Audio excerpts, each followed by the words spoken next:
आपके जिले की ऐसी 3 समस्या आप बताएं जिसको कि वर्तमान में एनडीए की सरकार है और जमुई जिले से अब श्रेयसी सिंह मंत्री भी बन चुके हैं और एनडीए के यहाँ 3-3 विधायक हैं। तो वो समस्या आप बताएं जिसको ये लोग इसका निदान कर सकें। अभी तो आएंगे कि जमुई में एयरपोर्ट का जो ये मेरा एम्बिशन था कि जमुई में एक एयरपोर्ट जो अधूरा काम है। पहला चिट्ठी श्रेयसी जब एमएलए बनी तब हम फाइल खोज रहे थे तो देखा कि श्रेयसी से हम लिखवाए थे लेटर नंबर 1 एमएलए बनने के बाद एयरपोर्ट के लिए। तो चिट्ठी कल मिली हमको, हम भी थोड़ा प्रयास किया, फिर कुछ असुविधा हुई, छोड़ दिया। तो हम चाहेंगे कि एयरपोर्ट श्रेयसी के इस कार्यकाल में जमुई में एयरपोर्ट की सुविधा भी लोगों को मिल जाए। आज जिस तरह से राजद का दुर्गति देखा जा रहा है तो हम ये जानना चाहेंगे कि जंगल राज लोगों के मन में एक जंगल राज का जब नाम आता है तो भय व्याप्त हो जाता है। तो ये क्या कारण रहा जो ऐसी परिस्थिति आ रहा है लोगों के साथ? देखिए, जंगल राज को तो आज के जो नौजवान हैं जो 90, 95, 2000 में जो लोग पैदा हुए वो तो देखे नहीं, बच्चा है, उस बच्चा था, कोई पैदा हुआ बाद में। लेकिन जंगल राज में जब व्यक्ति और जो आदमी है उसका व्यवहार अगर जानवरों के जैसा होना शुरू हो जाए, अगर व्यक्तियों का मन जानवर के जैसा व्यवहार करने लगे और वो किसी का अपहरण कर ले, किसी की हत्या कर ले, किसी का जमीन लूट ले, किसी को मार दे, दिन दहाड़े, न दिन देखे न रात देखे, महिलाओं को बेइज्जत करे, रेप कर ले, उसका कपड़ा उतार ले, बैंक लूट ले, पदाधिकारियों को बेइज्जत कर दे।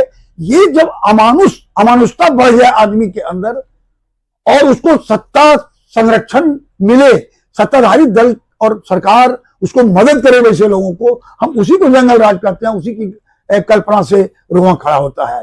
अभी आप देखा इस चुनाव में भी ऐसा नहीं है कि 25 सीट उसको आता, लेकिन जंगल राज के जैसा दृश्य सड़कों पर वो वीडियो बना के यूट्यूब पर कट्टा सटा देंगे तो उठा लेंगे तो ये यादव का राज हो जाएगा। वो पगड़ी और वो नौजवानों का वो गीत और गाना चला, जनता डर गया कि अरे बिना राजपाट का ऐसा हो गया, ये राजपाट होगा तो क्या होगा।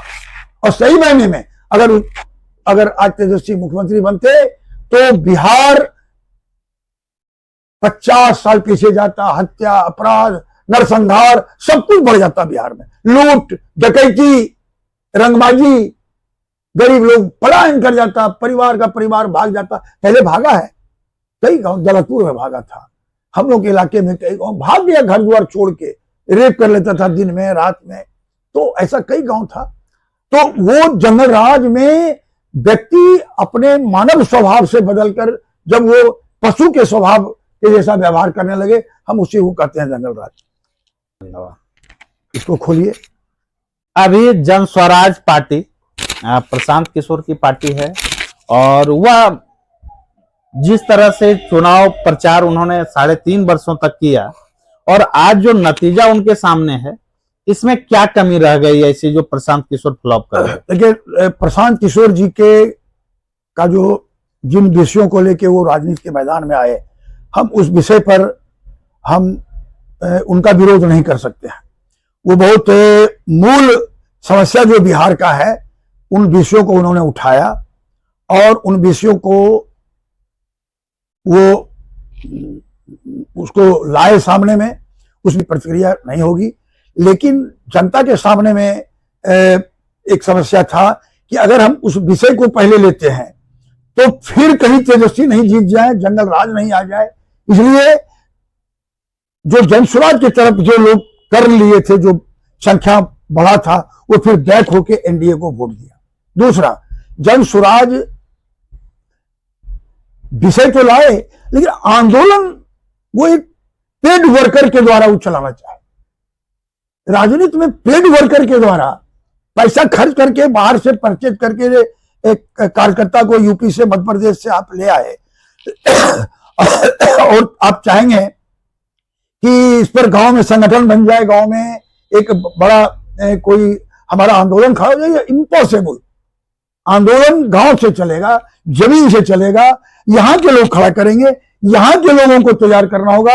यहीं के लोगों के माध्यम से आप अपनी बात को गांव और समाज में रखिएगा। अब यूपी के लोग आके यहाँ क्या करेंगे, तो वो पूरे एक बैग हायर कर लिए पेड वर्कर। अब पेड वर्कर से आंदोलन होता है, फ्लॉप कर गए। हम देखा जम्मू में 8 गाड़ी चल रही थी, सब होटल में रह रहा था, कहाँ जाता था, क्या करता था, किससे मिलता था, न जान न पहचान, वो नहीं होता है। हम प्रशांत किशोर जी के का जो कार्यक्रम था वो कोई गलत नहीं था, बेरोजगारी था, भ्रष्टाचार था, पलायन था, ये आज बिहार का मौलिक समस्या है। इस पर हमारी सरकार भी काम कर रही है और करने का जरूरत है। जिस तरह से तेजस्वी यादव हैं, उनकी पार्टी टूटता हुआ दिख रहा है, परिवार टूटता हुआ दिख रहा है, आखिर ये परिवार और पार्टी के बीच में कलह का कारण क्या है? कलह का कारण है कि तेजस्वी यादव तो आज अखिलेश के रास्ते पर चल रहे हैं। जिस तरह से मुलायम सिंह यादव को धक्का दे के किनारे करके एक बैग राष्ट्रीय अध्यक्ष बन गए, आज तेजस्वी यादव तो घर के किसी लोगों की बात को न पहले भाभी निकाले, फिर भाई को निकाले, फिर बहन को निकाले, तो नहीं चलता है ना ऐसा। आप लालू जी के नाम पर आप राजनीति कर रहे हैं और लालू जी का जो पारिवारिक पृष्ठभूमि रहा है तो वो आप तोड़ रहे हैं, तो पार्टी टूटेगी, पार्टी भी टूटेगी, घर भी टूटेगा। तेजस्वी यादव के राजनीति करने का कोई ढंग एक सफल पॉलिटिशियन का नहीं है। उनको बहुत अभी सीखना पड़ेगा, भले वो डिप्टी सीएम बन जाए और मंत्री बन जाए, लेकिन और ये बाहरी भीतरी की बात है।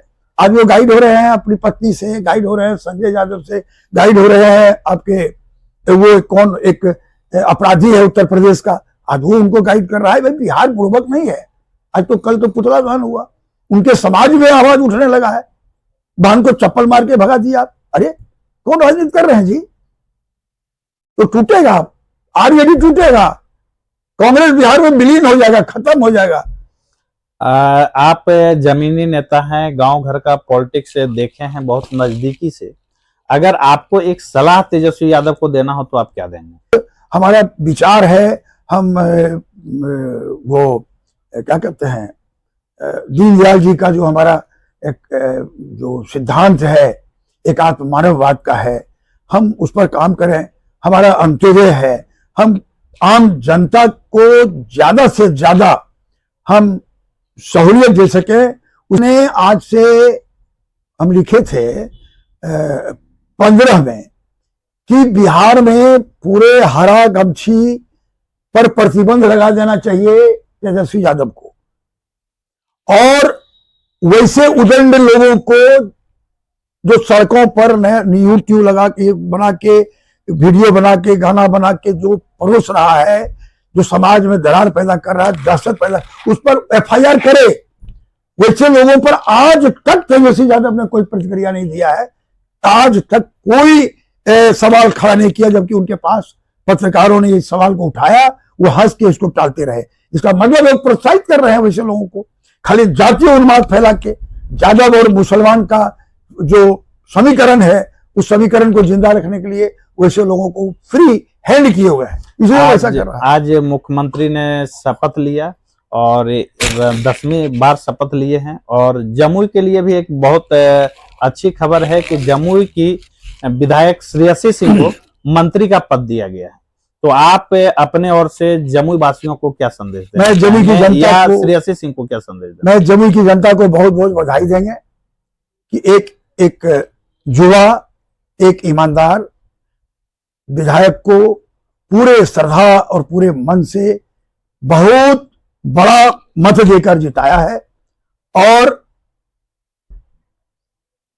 हम मेरे मन में ये भाव भी है और हमको उम्मीद भी है कि श्रेयसी जनता के इस समर्थन का वो उसको एक विकास के रूप में परिवर्तित करेगी।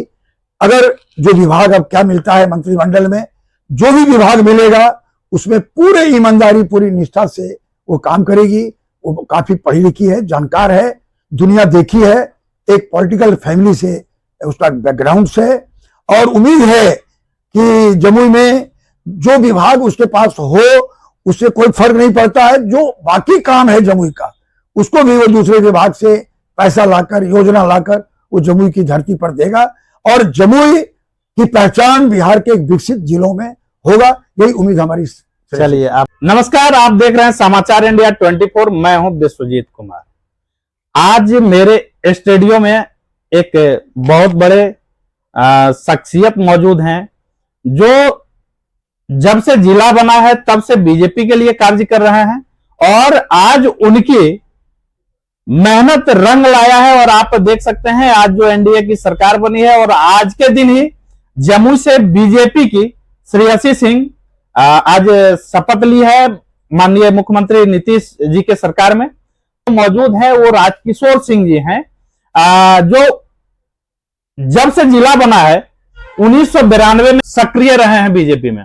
तो हम उनसे बातचीत करेंगे। तो इस स्टूडियो में बहुत बहुत स्वागत है और हम आज आपसे राजनीति चर्चा करेंगे और इस चर्चे में होगी जमुई की जो वास्तु स्थिति है, इसके बारे में विशेष लोगों को हम जानकारी देना चाहेंगे।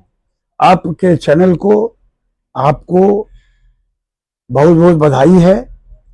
आपको बधाई हम इसलिए भी देंगे कि जमुई में आपने अपने चैनल का एक नए तरीका से आपने इसका इनॉग्रेट किया है, इसको बढ़ाया है। जमुई में मीडिया की पहचान बढ़ाने में आपकी बड़ी भूमिका रहा है। आपके सहयोगी, आपके साथ काम करने वाले सभी को बहुत बहुत बधाई है और हम चाहेंगे कि आप और इससे बड़ा स्टूडियो और बड़ा काम आप शुरू करें और लोगों की समस्या को सामने में लाके आप सरकार और जनता के बीच में उसको सबसे बड़ी बात है। अभी जो हम लोग बात करेंगे, जब जमुई के ऊपर विशेष बात करेंगे और जमुई के साथ साथ हम लोग बिहार की बात करेंगे, तो सबसे पहले हम आपसे जानना यह चाहेंगे, आप अपने कार्यकाल की सबसे बड़ी संगठन उपलब्धि किसे मानते हैं जिसने जिले में पार्टी को दीर्घकालिक लाभ पहुंचाया? देखिए, जब 1992 में युवा मोर्चा का जिला अध्यक्ष का दायित्व मेरे कंधे पर आया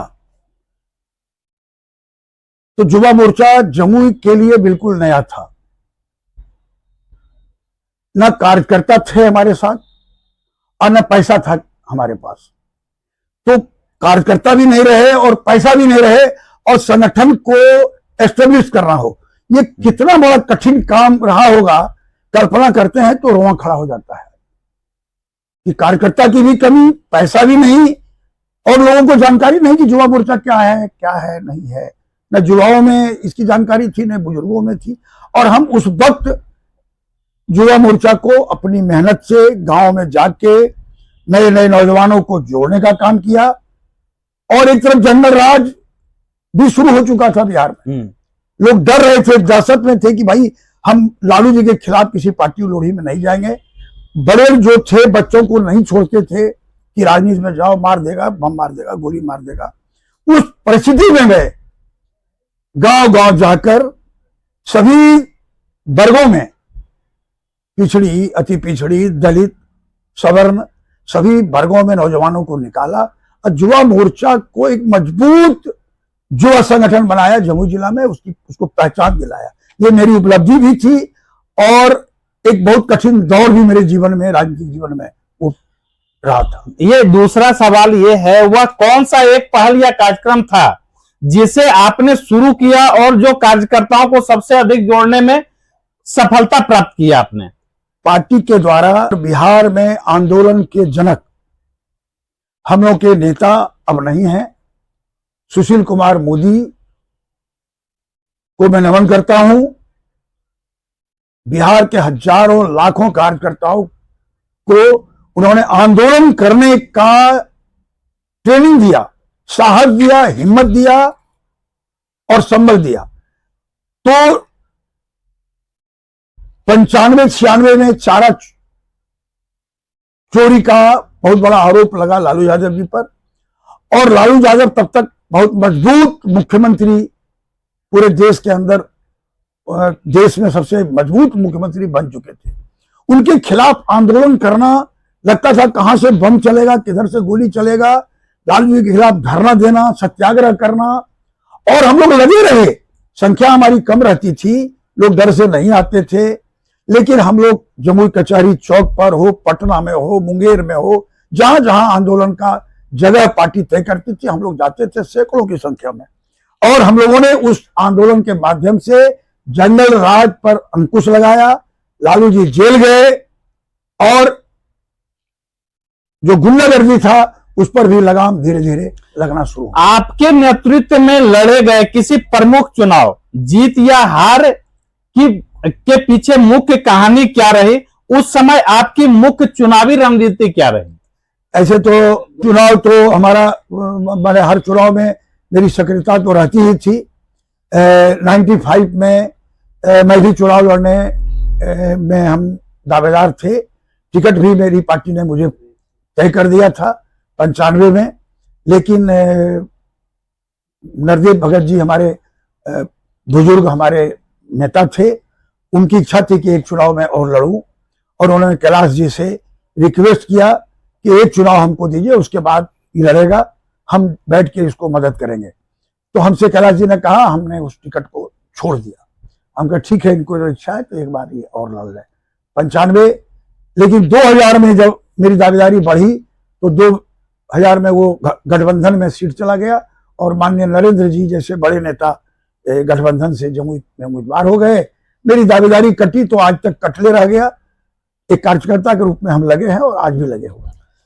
आपके कार्यकाल में कोई ऐसी इच्छा जो आपकी अधूरी रह गई वो, और आप उसको नहीं कर पाए, ये आपको पछतावा दे रहा होगा, तो वो कौन सी एक इच्छा थी जो आपकी अधूरी रही? ये तो राजनीति करने वाले के मन में तो ये कॉमन है कि जो राजनीति करते हैं बढ़ चढ़ के, उसको होता है एमएलए बने, एमएलसी बने, मंत्री बने। ये तो एक कॉमन ये चॉइस है लोगों का।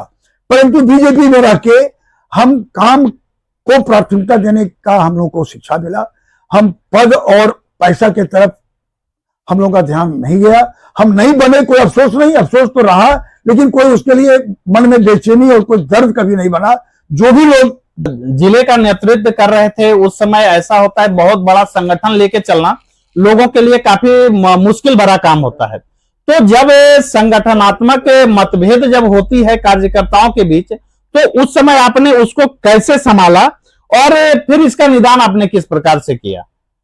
मैं एक बात में विश्वास करता हूं, और ऐसा हम लोग के प्रशिक्षण में भी बताया जाता था, यह निश्चित रूप से पार्टी के अंदर भी एक बड़ा धड़ा हमारा विरोध करते थे लोग। अब वो क्यों करते थे? काम के वजह से नहीं, काम तो मैं करता ही था। अब कहीं न कहीं जो एक लोगों के मन में भावना है, उस कारण से मैं विरोध का सेंटर बना। ये क्रम चला मेरे अध्यक्ष काल में, जिला अध्यक्ष काल में। लेकिन मैं उसको इस रूप में लेता था कि मैं उन लोगों के खिलाफ कहीं भी किसी भी रूप में, मैं प्रदेश हो या जिला में, मैं उसको शिकायत के रूप में मैं नहीं करता था। हम कोशिश करते थे कि उनका इज्जत, उन लोगों का कद्र जो एक होना चाहिए, संस्कार है भाजपा का, वो मैं करता रहा। और इसका फायदा ये हुआ कि जो मेरे विरोध में थे वो भी आक्रामक नहीं हो पाते थे मेरे विचार और भाव से। वो मेरे खिलाफ नहीं हो पाते थे जितना होना चाहिए। मन में भले विरोध था, लेकिन वो दिखाई नहीं पड़ता था। मेरे भाव और विचार से हम प्रभावित करके रखते थे उनको भी इज्जत प्रतिष्ठा जो होना चाहिए। सीनियर लीडर थे हमारे जो भी जिला में, तो हम कहीं अपने भाव से कोई ऐसी किसी तरह का कोई शिकायत जिला का, संगठन का कभी नहीं किया, और वो मेरे सफलता का बड़ा वजह रहा। जिला अध्यक्ष की कुर्सी छोड़ने के बाद अभी आपकी पार्टी में क्या भूमिका है, या आप पार्टी को किस प्रकार से मॉनिटरिंग कर पा रहे हैं? जिला अध्यक्ष के हटने के बाद में तो 3 में ही हट गया, जिला से 4 में। 2004 में मैं जिला अध्यक्ष से हटा, 2 टर्म में जिला अध्यक्ष रहा, दोनों बार निर्वाचित अध्यक्ष रहा। जमुई के भाजपा के कार्यकर्ता मुझे चुन के जिला अध्यक्ष बनाया। 4 के बाद पार्टी में सिस्टम बदल गया और पटना से ही नॉमिनेट होकर जिला अध्यक्ष बनने लगे, और आज तक वही बन रहे हैं। एक कोर कमेटी बनती है जिला में, प्रदेश में, वही अध्यक्ष का चुनाव करता है। हालांकि हम उस सिस्टम से सहमत नहीं होते थे और आज भी नहीं है। हम लोगों को जितना ताकत मिला कार्यकर्ताओं के द्वारा चुन के, वो ताकत आज के जिलाध्यक्ष को नहीं है। फिर भी जिलाध्यक्ष से हटने के बाद मेरे ऊपर कई जिलों का संगठन का दायित्व दिया गया, जिला प्रभारी बनाया गया, लोकसभा प्रभारी बनाया गया, तो मैं उसमें काम करने लगा और कोई कभी ये कमी नहीं महसूस नहीं हुई कि हम जिलाध्यक्ष से हट गए तो हम कमजोर हो गए। ऐसा भाजपा में कोई सिस्टम नहीं है। आप अगर काम कर रहे हो तो कहीं चिंता नहीं है, आप काम करने वाले नहीं हो तो आपको लगेगा कि हम बड़ा चीज हमसे छूट गया है। यही बीजेपी में। वर्तमान में जिला अध्यक्ष और उनकी टीम को किस प्रकार से देखते हैं, खासकर उन चुनौतियों को लेकर जिन पर आपने काम किया? अब वो वक्त नहीं है। हम विरोधी, जब भाजपा विरोध की राजनीति करती थी बिहार में, तब हम जिला अध्यक्ष होते थे। और अब तो सत्ता में भाजपा है। निश्चित रूप से भाजपा की कमेटी जो वर्तमान है या जो 6 के बाद चल रही है, वो एक सत्ताधारी पार्टी का जिला संगठन है।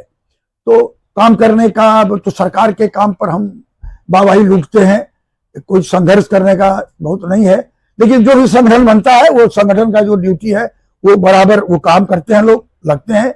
आज हमारा बहुत बड़ा परिवार हो गया है, बहुत ज्यादा लोग जुड़े हैं, बहुत मजबूत संगठन मेरा है जिला में।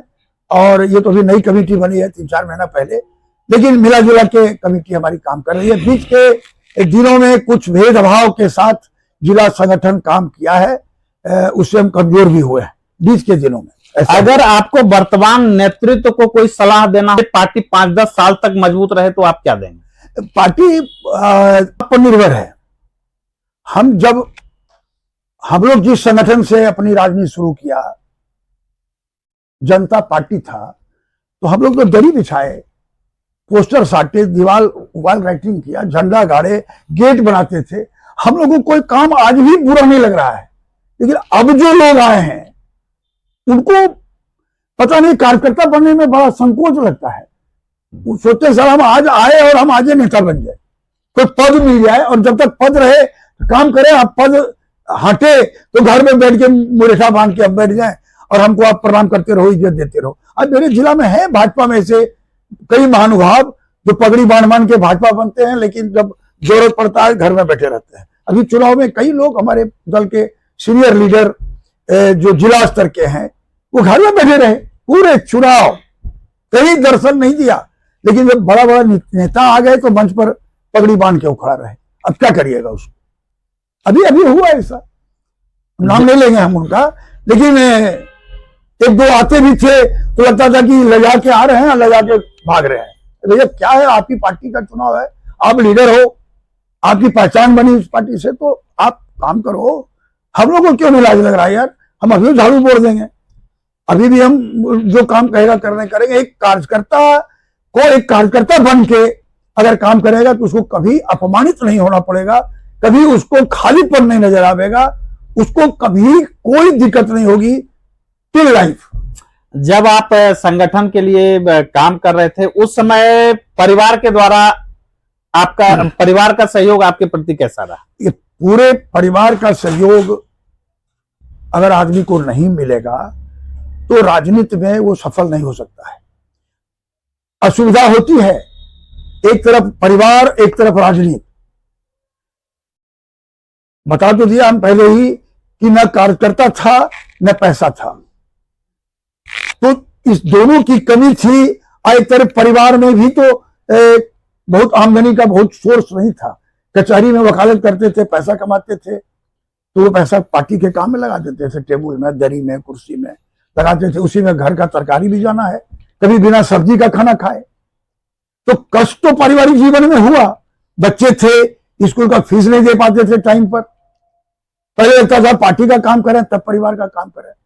तो ये असुविधाओं के बीच से ही काम चलता रहा और उसके बाद ही परिवार पीठ पर खड़ा रहा।